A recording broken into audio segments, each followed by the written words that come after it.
नमस्कार, आप देख रहे हैं न्यूज़ 24। मैं हूं आप सभी के साथ विपनेश माथुर। और आइए तेजस 24 की शुरुआत कर रहे हैं बड़ी खबर के साथ।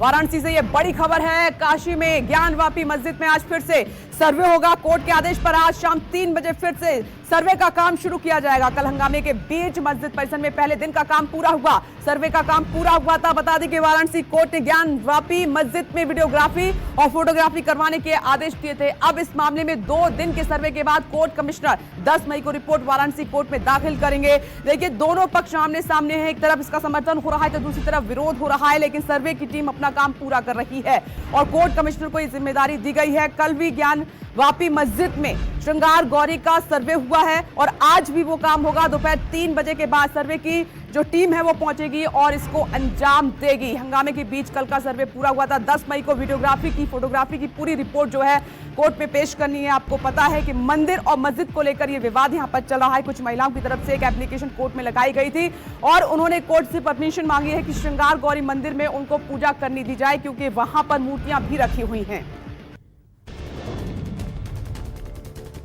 वाराणसी में आज ज्ञानवापी मस्जिद की वीडियोग्राफी और फोटोग्राफी कराई जाएगी। कोर्ट के आदेश पर यह एक्शन शाम 3 बजे किया जाएगा। सूत्रों के मुताबिक कोर्ट के निर्देश में ज्ञानवापी मस्जिद में गए एडवोकेट कमिश्नर को मस्जिद के अंदर वीडियोग्राफी नहीं करने दी गई। मस्जिद कमेटी के अधिवक्ताओं ने ऐतराज जताया, जिसके बाद मस्जिद के पश्चिमी हिस्से का बाहर से ही वीडियोग्राफी की गई। ये वही हिस्सा है जो लोहे के ग्रिल से घिरा हुआ है। बता दें, कोर्ट कमिश्नर वीडियोग्राफी और फोटोग्राफी के बाद अपनी रिपोर्ट वाराणसी कोर्ट को सौंपेंगे। शुक्रवार को ज्ञानवापी मस्जिद में श्रृंगार गौरी के विग्रह के सर्वेक्षण का काम शुरू हुआ। दोपहर को जैसे ही 26 सदस्यीय टीम पहुंची, इलाके में लोगों ने नारे लगाने शुरू कर दिए, जिन्हें पुलिस ने समझा बुझाकर शांत करवा दिया। सर्वे करने पर पहुंची टीम में हिंदू मुस्लिम दोनों पक्षों के वकील शामिल थे। सर्वे का काम 3 दिनों तक चलेगा। बता दें कि कुछ महिलाओं ने श्रृंगार गौरी की नियमित रूप से पूजा करने की अनुमति कोर्ट से मांगी थी, जिसके बाद कोर्ट ने वीडियोग्राफी और फोटोग्राफी कर सर्वे करने का आदेश दिया था। आइए जल्दी से एक और बड़ी खबर का रुख कर लेते हैं। तेजिंदरपाल बग्गा मामले में इस वक्त की सबसे बड़ी खबर आपकी टीवी स्क्रीन पर आप देखिए कि बग्गा की गिरफ्तारी मामले में आज फिर पंजाब हरियाणा हाई कोर्ट में सुनवाई होने जा रही है और इस दौरान हरियाणा और दिल्ली पुलिस कोर्ट में हलफनामा पेश करेंगे। बता दें कि कल अदालत ने हरियाणा पुलिस से पूछा था कि तेजिंदरपाल बग्गा के साथ पंजाब पुलिस को क्यों रोका गया। इस पर जवाब दिया जाएगा।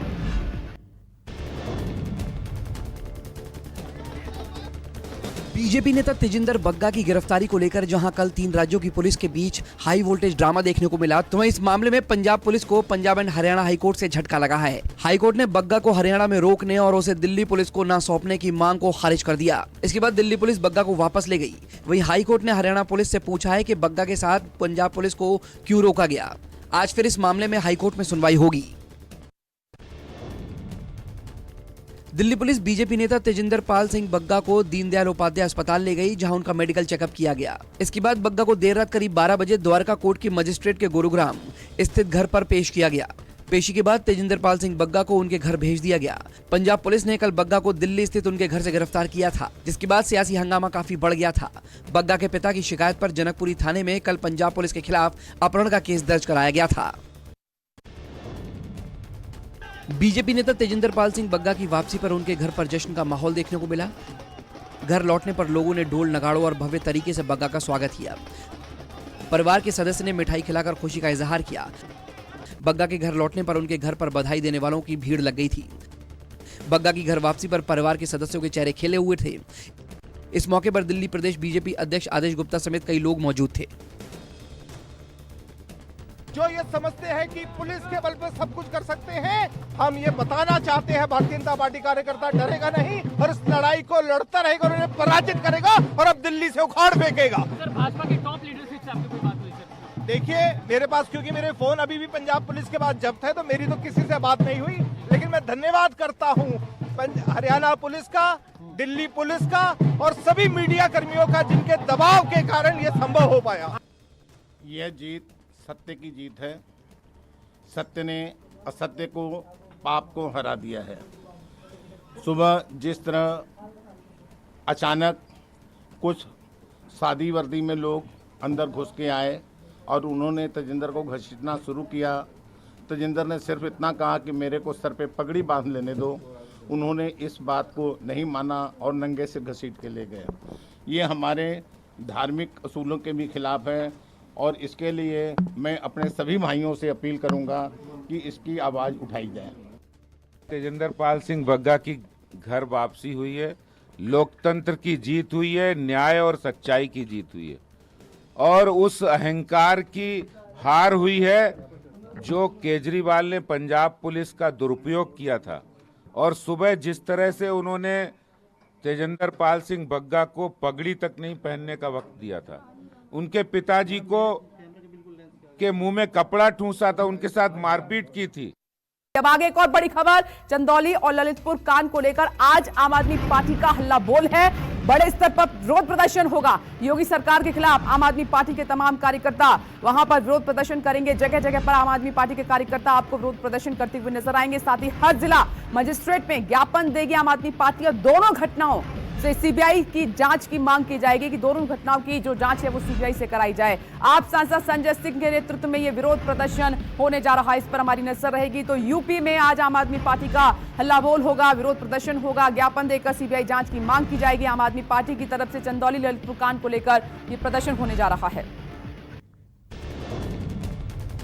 चंदौली और ललितपुर कांड को लेकर आम आदमी पार्टी आज यूपी सरकार के खिलाफ हल्ला बोलेगी। आम आदमी पार्टी से सांसद संजय सिंह ने उत्तर प्रदेश के चंदौली और ललितपुर कांड की सीबीआई से जांच कराने की मांग की है। संजय सिंह ने कहा है कि इन मामलों को लेकर आम आदमी पार्टी पूरे उत्तर प्रदेश में 7 तारीख को विरोध प्रदर्शन करेगी, जिले में ज्ञापन सौंपेगी और दोनों घटनाओं की सीबीआई से जांच कराने की मांग करेगी। आम आदमी पार्टी ने यूपी की बीजेपी सरकार पर अपराधियों को संरक्षण देने का आरोप लगाया है। उत्तर प्रदेश के मुख्यमंत्री योगी आदित्यनाथ 2 दिन के बुंदेलखंड प्रवास पर आज झांसी जाएंगे। इस दौरान मुख्यमंत्री योगी विकास परियोजनाओं की समीक्षा करेंगे। दूसरे कार्यकाल में योगी का यह पहला बुंदेलखंड दौरा है। वहीं कल योगी ललितपुर का दौरा करेंगे, जहां वो पहले कानून व्यवस्था और विकास योजनाओं की समीक्षा करेंगे। इसके अलावा सीएम योगी ललितपुर में मशहूर कथावाचक मुरारी बापू के ललितपुर में चल रहे प्रवचन में शामिल होंगे। झांसी और ललितपुर में योगी बीजेपी कार्यकर्ताओं से संवाद भी करेंगे। कांग्रेस नेता राहुल गांधी ने तेलंगाना के वारंगल में जनसभा कर चुनावी शंखनाद किया। इस दौरान उन्होंने तेलंगाना की सत्ताधारी पार्टी टीआरएस पर तीखे हमले किए। कार्यकर्ताओं को संबोधित करते हुए राहुल ने टीआरएस और कांग्रेस के गठबंधन की अटकलों को खारिज कर दिया। राहुल ने कहा कि टीआरएस और बीजेपी में साठगांठ है, इसलिए करप्शन के तमाम आरोपों के बावजूद तेलंगाना में सीबीआई और ईडी के छापे नहीं पड़ते। राहुल ने ऐलान किया कि सरकार बनाने पर तेलंगाना के किसानों का 2 लाख तक का कर्ज माफ किया जाएगा। और आगे बढ़ते इस पीछे एक और बड़ी खबर का रुख कर लेते हैं। मध्य प्रदेश से ये बड़ी खबर है। मध्य प्रदेश में ज्योतिरादित्य सिंधिया के खिलाफ कांग्रेस महामंथन करेगी। बड़ी खबर, ग्वालियर में दिग्विजय सिंह की अध्यक्षता में ये अहम बैठक बुलाई गई है। इस बैठक में ग्वालियर चंबल संभाग के दिग्गज कांग्रेसी नेता शामिल होंगे और कांग्रेस के मुताबिक बैठक में 2023 के चुनाव के लिए रणनीति पर खासतौर पर मंथन भी किया जाएगा। यानी कि इसके अलावा और भी कई मुद्दे होंगे जिसमें आज मंथन होगा। कांग्रेस के दिग्गज नेता ग्वालियर में होने जा रही बैठक में हिस्सा लेंगे और इस बैठक में चंबल संभाग के नेता भी शामिल होंगे। 2023 की चुनावी रणनीति क्या होगी, खासतौर पर इस पर भी मंथन किया जाएगा और ज्योतिरादित्य सिंधिया को लेकर भी कोई फैसला इस बैठक में हो सकता है। एमपी में ज्योतिरादित्य सिंधिया के खिलाफ आज कांग्रेस हल्ला बोलेगी, जिसमें कांग्रेस के सभी ताकतवर नेता शामिल होंगे। सिंधिया को घेरने के लिए आज दिग्विजय ग्वालियर में मंथन करेंगे। आज ग्वालियर में कांग्रेस की महाबैठक होगी। बैठक में ग्वालियर चंबल संभाग के कांग्रेस पदाधिकारी शामिल होंगे। बैठक में 2003 में सिंधिया को उनके घर में हराने की रणनीति बनाई जाएगी। वहीं विधानसभा चुनाव के लिए चंबल के बड़े मुद्दों पर मंथन होगा। आपको बता दें कि ग्वालियर के चंबल में महीने भर में दिग्गी राजा चौथा दौरा कर चुके हैं। बीजेपी के राष्ट्रीय अध्यक्ष जेपी नड्डा आज दक्षिण गुजरात के दौरे पर रहेंगे। जेपी नड्डा सूरत के पास कडोदरा में बीजेपी के 1 डे 1 डिस्ट्रिक्ट कार्यक्रम में शामिल होंगे। गुजरात में इसी साल विधानसभा चुनाव होने हैं। राज्य में केंद्रीय नेताओं के दौरों की संख्या लगातार बढ़ती जा रही है, जिससे संकेत मिल रहा है कि बीजेपी ने अपनी चुनावी तैयारियां शुरू कर दी हैं। जेपी नड्डा इससे पहले 29 अप्रैल को गुजरात के दौरे पर थे, जहां उन्होंने कार्यक्रमों में शिरकत की थी और कार्यक्रमों के साथ चुनावी रणनीति पर मंथन किया था।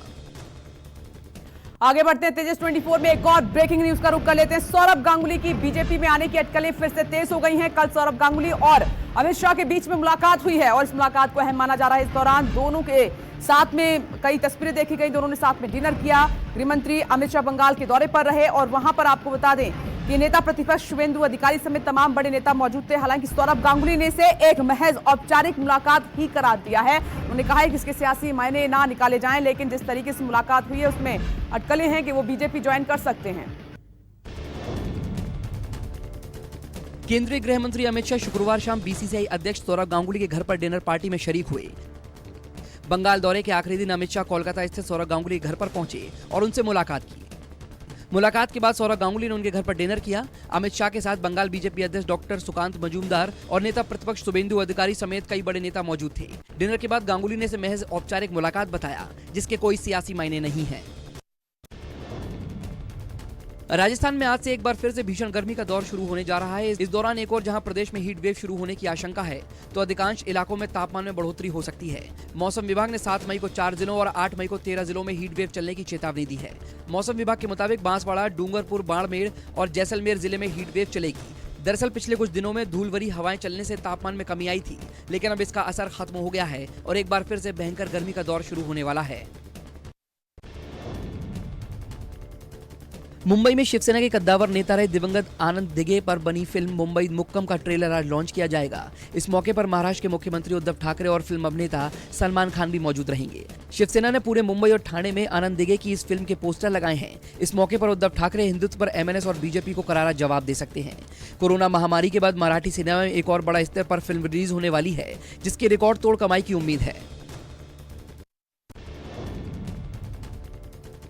महाराष्ट्र में अयोध्या पर सियासत तेज हो गई। एमएनएस प्रमुख राज ठाकरे के दौरे से पहले शिवसेना के युवा प्रमुख आदित्य ठाकरे अयोध्या जा सकते हैं। चाचा राज ठाकरे और भतीजे आदित्य ठाकरे की इस घोषणा से साफ हो गया है कि महाराष्ट्र में हिंदू वोट बैंक की लड़ाई अब अयोध्या के सहारे लड़ी जाने की कोशिश की जा रही है।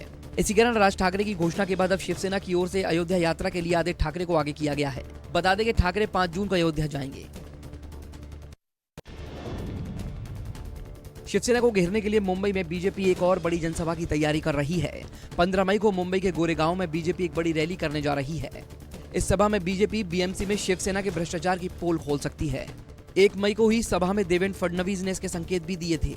आपको बता दें कि देश की सबसे बड़ी और सबसे अमीर नगर पालिका बीएमसी का चुनाव होने वाला है, जिसको लेकर बीजेपी कोई कोर कसर नहीं छोड़ना चाहती। राणा दंपति को भले ही जेल से रिहाई मिल गई हो, लेकिन उनकी मुसीबतें कम नहीं हुई हैं। ऐसे में आज बीएमसी की टीम उनके घर में अवैध निर्माण की जांच के लिए जा सकती है। रवि राणा ने अपने घर की 8वीं मंजिल पर अवैध निर्माण की जांच के लिए समय मांगा था। बीएमसी ने इसे स्वीकार भी कर लिया है। अब बीएमसी नोटिस देकर उन्हें अगली जांच का समय बताएगी। इससे पहले बुधवार और गुरुवार को बीएमसी की टीम राणा दंपति के घर पर पहुंची थी, लेकिन घर बंद होने के चलते जांच नहीं हो पाई थी। राज ठाकरे के बारे में बीजेपी सांसद ब्रजभूषण सिंह की भूमिका पर कांग्रेस ने देवेंद्र फडणवीस और बीजेपी प्रदेश अध्यक्ष चंद्रकांत पाटिल से अपना पक्ष साफ करने की मांग की है। कांग्रेस ने बीजेपी से सवाल किया है कि महाराष्ट्र बीजेपी ने उत्तर भारतीयों पर राज ठाकरे के रुख को स्वीकार कर लिया है। हालांकि महाराष्ट्र बीजेपी ने कहा है कि ब्रजभूषण सिंह का बयान पार्टी का आधिकारिक रुख नहीं है। बता दें कि राज ठाकरे ने महाराष्ट्र की मस्जिदों से लाउड स्पीकर हटाने की मांग उठाई थी, जिसका बीजेपी ने समर्थन किया है। हज यात्रा को लेकर मुंबई में 2 दिन के लिए प्रशिक्षण सत्र का आयोजन किया जा रहा है। ये ट्रेनिंग सेशन आज 7 मई से और कल 8 मई तक चलेगा। हज को लेकर अहम बैठक भी होने वाली है, जिसमें केंद्रीय अल्पसंख्यक मंत्री मुख्तार अब्बास नकवी भी मौजूद रहेंगे। इस बैठक में हज की फ्लाइट की तारीखों का ऐलान भी हो सकता है। इस साल भारत का हज का कोटा करीब 80,000 का रहेगा। इसको लेकर हाइजीन का भी ध्यान रखा जा रहा है। लोगों की हज के दौरान सेहत अच्छी रहे और सुरक्षित रहे, इसकी भी पूरी व्यवस्था की गई है। आगे एक और बड़ी खबर, हैदराबाद हॉरर किलिंग मामले में ओवैसी ने अब चुप्पी तोड़ी है। अब सियासत पर इस पर जमकर हो रही है। ओवैसी ने हॉरर किलिंग की निंदा के साथ ही आरोपियों पर कड़े एक्शन की मांग की है। हैदराबाद हॉरर किलिंग का ये मामला है। वहीं देश में हो रही हिंसाओं को लेकर ओवैसी ने पीएम को घेरा है। प्रधानमंत्री नरेंद्र मोदी को घेरा है। ओवैसी ने कहा कि पीएम कुछ क्यों नहीं बोलते हैं। उन्होंने कहा कि मुसलमानों पर अत्याचार हो रहा है, तमाम हिंसाएं हो रही हैं, लेकिन प्रधानमंत्री कुछ भी नहीं कह रहे हैं इन हिंसाओं को लेकर, इन घटनाओं को लेकर। तो इस मामले में एआईएमआईएम चीफ असदुद्दीन ओवैसी भी आ गए हैं। उन्होंने हैदराबाद हॉरर किलिंग मामले को लेकर अपनी चुप्पी तोड़ी है और साथ ही उन्होंने कहा है कि जो भी इसमें आरोपी हैं, अपराधी हैं, उन पर सख्त एक्शन जाना चाहिए। मैं उनसे पूछ रहा हूं, मोदी नहीं बोलेंगे, आपके डैडी अब्बा नहीं बोलेंगे कुछ भी? जहांगीरपुरी के बारे में मोदी नहीं बोलेंगे वजीर आजम के तौर पर? सेंधवा में 13 मुस्लिम घरों को तोड़ दिया गया, देश के प्रधानमंत्री कुछ नहीं बोलेंगे? खरगोन में 22 मुसलमान घरों को, झोपड़ियों को डिमोलिश कर दिया गया, देश के प्रधानमंत्री कुछ नहीं बोलेंगे? गुजरात खंबाट में गोदामों को तोड़ दिया गया, देश के वजीर आजम कुछ नहीं बोलेंगे? और इस वक्त ये एक और बड़ी खबर का रुख कर लेते हैं। यमुना एक्सप्रेसवे से इस वक्त की बड़ी खबर आ रही है, जहां आपको बता दें एक भीषण सड़क हादसा हो गया है। इस दर्दनाक हादसे में परिवार के 7 लोगों की मौत हो गई है, जबकि कई लोग इसमें घायल बताए जा रहे हैं। मरने वालों में 3 महिलाएं, 3 पुरुष और 1 बच्चा शामिल है। वहीं घायलों को इलाज के लिए जिला अस्पताल में भर्ती करा दिया गया है। बताया यह भी जा रहा है कि यह हादसा यमुना एक्सप्रेस वे के माइलस्टोन 68 पर हुआ है, जहां एक अज्ञात वाहन ने कार को जोरदार टक्कर मार दी। दर्दनाक सड़क हादसे में 7 लोगों की मौत हुई है। मृतकों में 3 महिला, 3 पुरुष और 1 बच्चा शामिल हैं। अन्य जो जख्मी हुए हैं उनको अस्पताल में भर्ती करा दिया गया है। माइलस्टोन 68 का ही मामला, जहां पर यमुना एक्सप्रेस वे पर भीषण सड़क हादसा, बड़ा और दर्दनाक हादसा। अज्ञात वाहन ने जोरदार कार को टक्कर मारी। उसके बाद आप देखिए इस दर्दनाक सड़क हादसे में 7 लोगों की जान चली जाती है। लेकिन गलती किस तरफ से रही है? क्या ये ओवरटेकिंग का मामला है? क्या स्पीड ज्यादा थी? अभी इस बारे में कोई जानकारी नहीं मिल पा रही है। भरतपुर में अवैध हथियारों की खबर पर दबिश देने पहुंची पुलिस पर फायरिंग हुई। फायरिंग की घटना इकलेरा गांव में हुई, जिसमें डीगा थाना प्रभारी राजेश पाठक और कांस्टेबल घायल हो गए। प्रारंभिक उपचार के बाद दोनों को आरबीएमएल जिला अस्पताल में रेफर कर दिया गया। अवैध असले की खबर पर पुलिस सुनहरी ठाकुर के घर पर दबिश देने पहुंची थी। एसएचओ पाठक और कांस्टेबल के सिर को छूकर निकल गई गोली। पुलिस आरोपियों की तलाश में जुट गई है। और तेजस 24 में इस वक्त की एक और ब्रेकिंग न्यूज का रुख कर लेते हैं। राजस्थान से है ये बड़ी खबर। राजस्थान सांप्रदायिक हिंसाओं की जांच होगी तेज। राजस्थान पुलिस ने विशेष जांच दल का गठन कर दिया है। इसमें करौली, जोधपुर और भीलवाड़ा जो हिंसा हुई है उसकी टीम जांच करेगी सच क्या है, क्योंकि आपने देखा कि पुलिस की तरफ से ये कहा गया है कि इसके पीछे एक साजिश भी हो सकती है। इस एंगल से इन तीनों मामलों में खास तौर पर जांच की जाएगी। राजस्थान में हो रही सांप्रदायिक घटनाओं की जांच के लिए विशेष जांच दल का गठन कर दिया गया है। एडीजी विजिलेंस ने 6 सदस्यीय जांच दल का गठन किया है, जिसमें करौली, जोधपुर, भीलवाड़ा हिंसा की ये टीम जांच करेगी। राजस्थान में एक के बाद एक सांप्रदायिक हिंसा की जांच के लिए विशेष जांच दल का गठन किया गया है। राज्य के डीजीपी के आदेश पर अतिरिक्त महानिदेशक विजिलेंस बीजू जॉर्ज की अगुवाई में 6 सदस्यीय टीम बनाई गई है, जो करौली, जोधपुर और भीलवाड़ा हिंसा की विस्तृत जांच करेगी। एसआईटी ये जांच करेगी कि अप्रैल और मई में राज्य में हुई सांप्रदायिक हिंसा किसी की गहरी साजिश का नतीजा तो नहीं थी। हनुमान जयंती पर करौली में 2 समुदायों के बीच हुई हिंसक झड़प के बाद ईद पर जोधपुर और भीलवाड़ा में भी मारपीट हुई थी। राजस्थान के उदयपुर में नव संकल्प शिविर को लेकर कांग्रेस ने कमर कस ली है। जिलों की नगरी में कांग्रेस का राष्ट्रीय अधिवेशन 13 से 15 मई तक चलेगा। अधिवेशन में कार्यकारी अध्यक्ष सोनिया गांधी सहित राहुल और प्रियंका गांधी भी शिरकत करेंगी। इसमें पार्टी की 2 साल की दिशा तय होगी। संकल्प शिविर में 2024 लोकसभा चुनाव की रणनीति के साथ ही गुजरात, हिमाचल, कर्नाटक, राजस्थान सहित अन्य राज्यों में विधानसभा चुनाव की रणनीति पर मंथन होगा। अधिवेशन में पार्टी के पूर्णकालिक अध्यक्ष की मांग एक बार फिर से उठ सकती है। राजस्थान के उदयपुर में सांप्रदायिक माहौल खराब करने और हिंसा भड़काने की नापाक कोशिश नाकाम हो गई। स्थानीय पार्षद और पुलिस की त्वरित कार्रवाई से साजिश करने वालों के मंसूबों पर पानी फिर गया। दरअसल शहर में अलीपुर इलाके में हनुमान मंदिर की छत पर रहने वाले कुछ लोग पिछले कई दिनों से नॉनवेज बनाकर खा रहे थे, जिसकी जानकारी मिलने पर स्थानीय पार्षद ने पुलिस की मदद से न सिर्फ उनका सामान फेंका बल्कि पानी से मंदिर को धुलवाया भी। आशंका थी अगर ये बात आम लोगों को पता लगती तो माहौल खराब हो सकता था। गुजरात के सांवली स्थित एल्स्टॉम प्लांट में भारत की पहली रीजनल रैपिड रेल का 6 कोच वाला ट्रेन का सेट बनकर तैयार हो गया है। आज सांवली प्लांट में आयोजित कार्यक्रम में भारत सरकार के आवास एवं शहरी मंत्रालय के सचिव की मौजूदगी में ये ट्रेन सेट राष्ट्रीय राजधानी क्षेत्र यानी एनसीआरटीसी को सौंप दिया जाएगा। पहला ट्रेन सेट बड़े ट्रेलरों पर रखकर 14 मई के आसपास यूपी के गाजियाबाद स्थित दोहाई डिपो में लाने की उम्मीद है। इस तरह के कुल 35 ट्रेन सेट आएंगे। हरियाणा के पंचकुला में आज खेलो इंडिया यूथ गेम्स 2021 की भव्य शुरुआत होगी। इंद्रधनुष ऑडिटोरियम में होने वाली लॉन्चिंग सेरेमनी में मुख्यमंत्री मनोहर लाल खट्टर भी शामिल होंगे। इस लॉन्चिंग कार्यक्रम में खेलो इंडिया यूथ गेम्स का शुभांकर, लोगो, जर्सी और थीम गीत भी लॉन्च किए जाएंगे। खेलों का महासंग्राम कहे जाने वाले खेलो इंडिया यूथ गेम्स 2021 में 8000 से अधिक एथलीट भाग लेंगे। इसके अलावा लाखों दर्शक खेलों के गवाह बनेंगे। इस भव्य आयोजन में कुल 25 तरह के खेल आयोजित होंगे। झारखंड में भ्रष्टाचार के खिलाफ एक्शन लेते हुए ईडी ने आईएएस अफसर पूजा सिंघल के ठिकानों पर रेड की। इस कार्रवाई में 25 करोड़ कैश मिलने की सूचना मिली है। आईएएस पूजा सिंघल के ससुर कामेश्वर झा को ईडी ने गिरफ्तार किया। मधुबनी स्थित आवास से ये गिरफ्तारी हुई। अवैध संपत्ति मामले में कार्रवाई की गई है। पूजा सिंघल पर लगातार अवैध तरीके से धन अर्जित करने के आरोप लग रहे थे। बताया जा रहा है कि ईडी की ओर से आय से अधिक संपत्ति, अवैध खनन और शेल कंपनी से जुड़े मामलों में ये छापेमारी की जा रही है। भारत ने यूक्रेन के बूचा में हुए नरसंहार की निंदा की है और इसकी निष्पक्ष जांच की मांग की है। यूक्रेन पर यूएनएससी की मीटिंग में भारत के काउंसलर प्रतीक माथुर ने कहा है कि भारत ने बूचा में नागरिकों की हत्या की कड़ी निंदा की और स्वतंत्र जांच का समर्थन किया। हम यूक्रेन के लोगों की पीड़ा को कम करने की सभी प्रयासों का समर्थन करते हैं। हमें विश्वास है कि इस संघर्ष का कोई विजय पक्ष नहीं होगा। प्रतीक माथुर ने कहा कि भारत दोनों देशों से शांति की अपील करता है।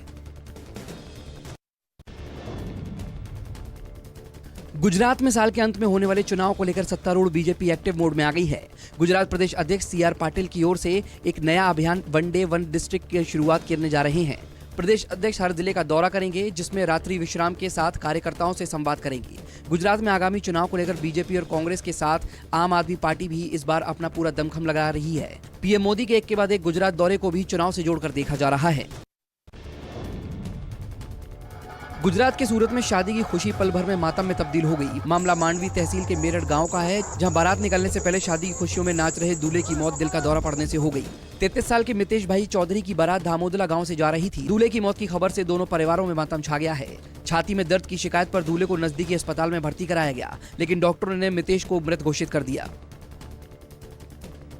गुजरात के गांधीनगर में सत्याग्रह कैंप में पुरानी पेंशन योजना लागू करने को लेकर महासभा हुई। गुरुवार को ही महासभा में 10,000 से ज्यादा कर्मचारियों और शिक्षा जगत की 48 यूनियनों में पुरानी पेंशन योजना को लागू करने का समर्थन किया। नई पेंशन योजना में 1000 से 2000 रुपए पेंशन मिलती है, जबकि प्रदर्शनकारियों की मांग है कि अंतिम वेतन का 50% वृद्धावस्था पेंशन के तौर पर दिया जाए। कर्मचारियों की चेतावनी है कि अगर उनकी मांगे नहीं मानी जाती तो जबरदस्त विरोध होगा।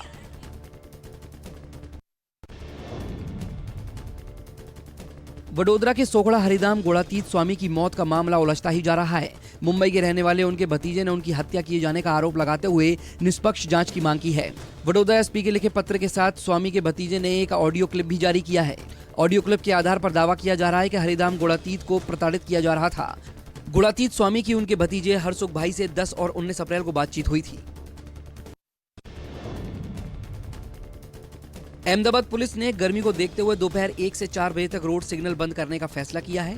गुजरात में इन दिनों पारा 42 डिग्री के पार पहुंच चुका है और ऐसे में चौराहों पर रेड सिग्नल पर 1-2 मिनट भी खड़ा होना मुश्किल हो गया है। लोगों को असहनीय धूप और गर्मी से बचाने के लिए ट्रैफिक सिग्नल पर राहत देने की पहल की गई है।